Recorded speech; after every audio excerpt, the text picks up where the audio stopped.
Hello. We are going to be talking about the concept of Southern Gothic literature today.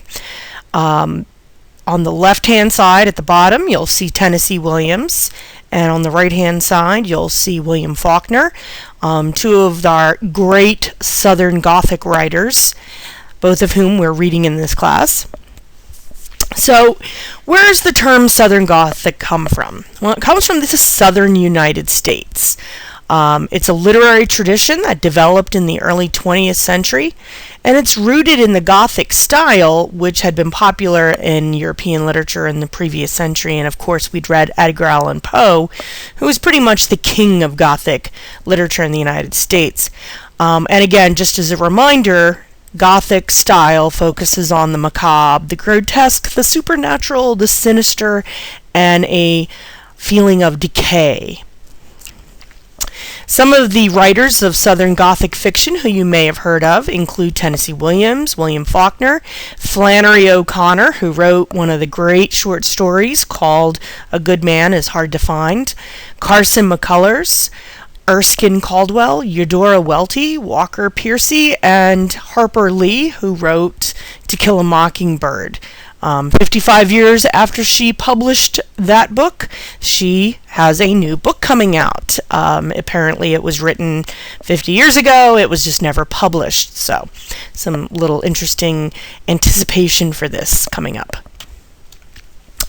Now, where Gothic writers had used the characteristics of Gothic writing to build suspense, Southern Gothic writers used the conventions of Gothic literature to critique the society in which they lived, especially, and there was two areas that they really focused on. One, the moral blindness of Southerners. And again, it's this idea that, if a young black man whistles at a white woman, then it would be okay to lynch him. However, if a wealthy white woman had one of her servants killed because he did something wrong, people would turn a blind eye. So, it's this idea that our moral compass is really a determinant based on race, based on social class, based on who you are in their society. The second aspect is the decay of the society that they had lived in for 2 centuries. Keeping in mind that, the South was an agricultural area that was sustained by slave labor, that in 1865, after the end of the Civil War, was basically taken away from the South. And we're going to talk about some of the aspects of that and how it plays into this Southern Gothic style. Also, they use the same techniques to celebrate some of the more quaint features of Southern life. And again, the idea here is not necessarily to mock, but to appreciate the some of the Southern things that are done. And again, if you enjoy writing about or reading about certain cultures, the Southern Gothic tradition is extremely interesting and captures a generation or two of people that were only 40 or 50 years removed from the Civil War. So, a big issue is the rejection of the social expectations. Southern Gothic writers were interested in exploring the extreme antisocial behaviors that were often a reaction against the confining code of social conduct. And here you see pictures on the left, a woman with her hoop skirts on. Obviously, this is not someone who can do a lot of activities in this dress. It was a very difficult maneuvering process to get down the street. You were literally walking in dust and animal poop, for lack of a better word, mud. On the right-hand side, you would see the men with all the finery, the frilly shirts, the top hats, the major ties, the way the suits are cut. And part of this tradition of dressing in this particular way comes from the British aristocracy.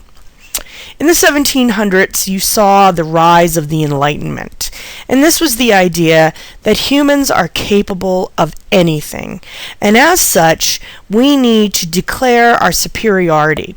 The superiority translates into our manners, how we act, how we dress, the rules of society. So you saw this rise of the rules of society becoming a dominant feature in how to assess whether someone is upper class or middle class. And this was huge in England. And if you've watched a show like Downton Abbey, you will see that they have all these ridiculous rules about when you have to bow or curtsy or call someone sir or lady or whatever. This translates into the American world in the sense that, again, you had to differentiate the classes, and by doing so, you did it through the manners, the social conduct, the clothes, the expectations that society had on these upper class Southerners. And so you had these people like Tennessee Williams and William Faulkner writing about these kinds of people because their lives were no longer living this kind of existence. You know, they weren't rich. They had been pretty much bankrupted after the Civil War. So you have these people like Blanche Dubois in Streetcar Named Desire who no longer have the lifestyle in which they grew up and how they are managing or not managing this kind of scenario. The other issue that we often saw in Southern Gothic literature is the belief that daily life and the refined surface of the social order were fragile and illusory, disguising the disturbing realities or twisted psyches. So what you want to think about is, you go in the forest, you pick up a rock or a log, and what's underneath? Is it nice and clear? No, there's all kinds of creepy crawlies and moss and bugs and everything that you can imagine that could freak you out. And it's the same concept in the sense that on the surface, you have these men and women who are dressed to the nines, that have the most polite manners, who call each other by their, Mr. or Mrs., but underneath all of this lay a heart of darkness, so to speak. On the left, you'll see a picture of a slave who'd been beaten, and these are the scars. And again, what you think about is that these Southerners who were so focused on manners and polite company, this is what their society wrought. On the right-hand side, you'll see a raffle. You could get a horse or a mulatto girl. Mulattoes is a term, it's an old term, that referred to a person who is biracial. And of course, in those days, children that were biracial generally came about because the master of the house would oftentimes dally with the slave girls, resulting in pregnancy. And oftentimes these young women were not given any opportunity to keep their children because, of course, the lady of the house necessarily wouldn't want her husband's bastard child around, especially a bastard child that was a different color.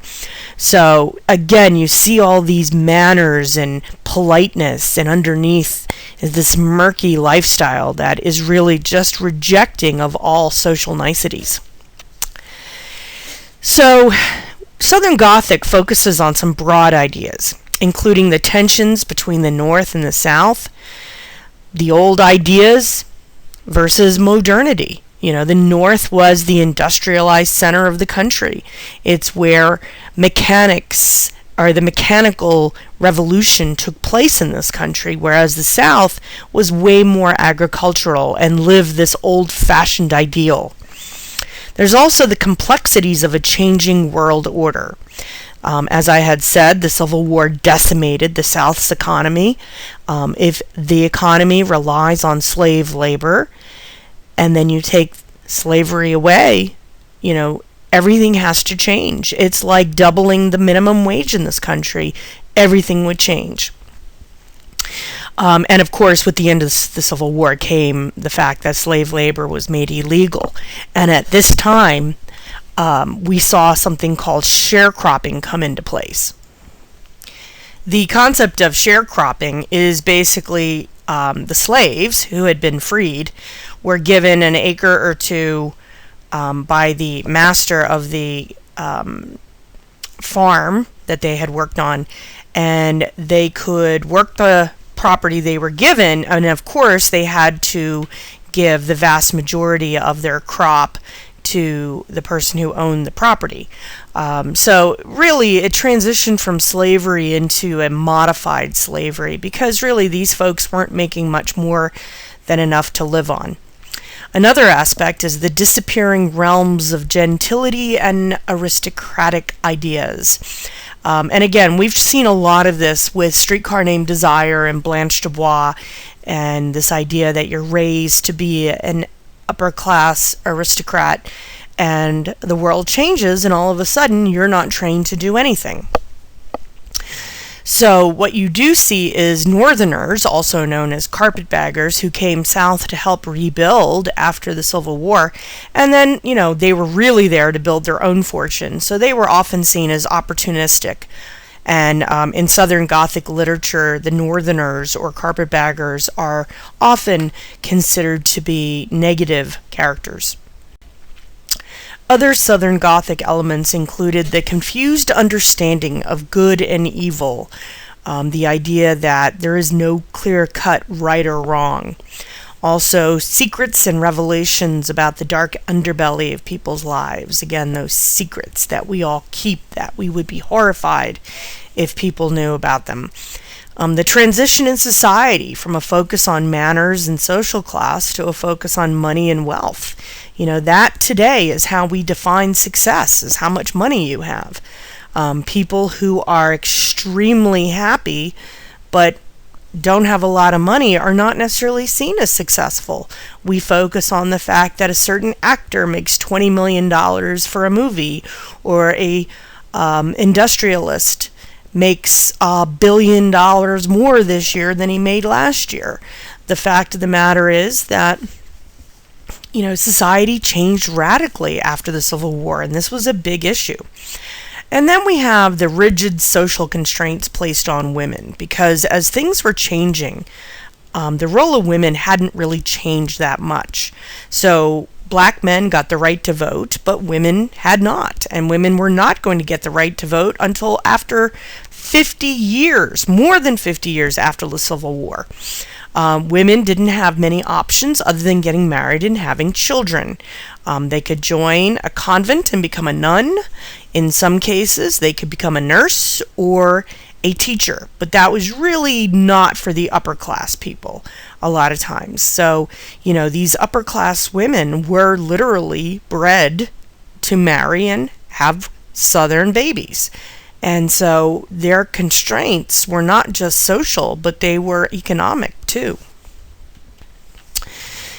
Some classic Gothic characters that you tend to see a lot. We have the reclusive spinster, the woman who never married and is not seen very often. The town drunk, who's often used as comedic relief. The ex-slave who does jobs for his former master. And these are these relationships between the races that are sometimes the most interesting parts of the story. The northern carpetbaggers, who represent the worst parts of modernity. The quiet, wise lawyer that we saw in To Kill a Mockingbird. Criminals with a skewed moral compass. And the odd person who may have a physical or mental handicap. And, the Southern characters who are odd are classic. And as we see through even modern representations of these Southern characters, it becomes a archetype that really harkens back to what we would call the fool of Shakespearean days, the paradox of the odd character who speaks a general sense of honesty and truth, but in a silly way.